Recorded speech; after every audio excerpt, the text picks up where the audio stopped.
Voy bu ne desem anamdan sorap anam koysa anda iskeyüsiz. Kiçik dadısı.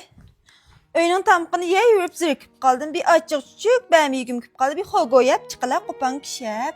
Anam akamın uyga ketdi, anam kelsin, anam demey so'rab baqay, ma'qul desan yap chiqili. Kaçan kilo anam yedin.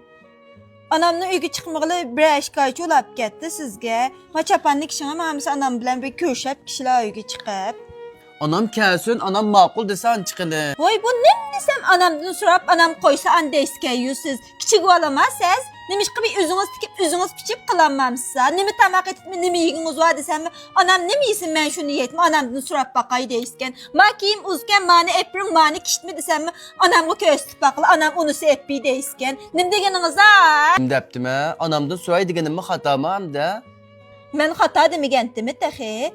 Anıs degengeden gep degenin deytqınımı ba, demitqınımı ba, soraytqınımı ba, somaytqınımı ba. Maxma men sizge aşınçilek dep qay. Hemme gepni dep boğulu olmaydı. Bazı teximinde soquşap qalsaq ya takalışıp qalsaq bunu yugurup çıkıp dep bu siz. Anam gep qalsa bunu mankişip dep bu siz. Anam bunu dedi dep. Anda işkelen arası soqaqçılıq saman baxma siz. 4 yaşlıq balınız çilek bulan. Anda yumulaq davuz olman. Anam her qanday gap bo'lsa manga balam. Her qanday ish bo'lsa mendan so'rab qiling deb ashunda depdi. Shuni deytmikan ayni anamga. Helemi sizden bunda qilishleringizga kallamdan ketmey kiyim kechaklerimni 10 kişi yugurumga qo'shib olsam butgan ay men. Voycan, ballarım herkes sizni doğurup qalmısun ay. Açığım bek keldi ya meninki. Nimanda oğuşalmaytqansa siz?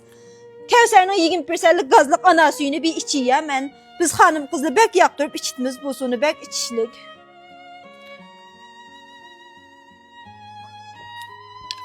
Siz ayna, anam gelse anamdan sorap, baramız mı, barmamız mı, anamdan ruhsat ben birine bakma kendimden bir bağış duray.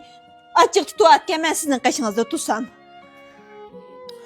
Voy to'xtanglar, mesela akamni uyga berib anamdan so'rab baqib ben birga chiqinglar, to'xtanglar. Vaycan. Çıkmasan mı çıkmagan bir bağmağına bakma sen. Bu açığımda gelimden bilmemi ötmeydi keyfiyatını yaman buzdan sen. Anamla uyga çıkıp hadi hep tonkin bir turp kişi ya men. Nuromni tinchlantirib. Anamdan so'rab baqay deb degangimi qaydab, anamni uyga chiqdim deb maqinni.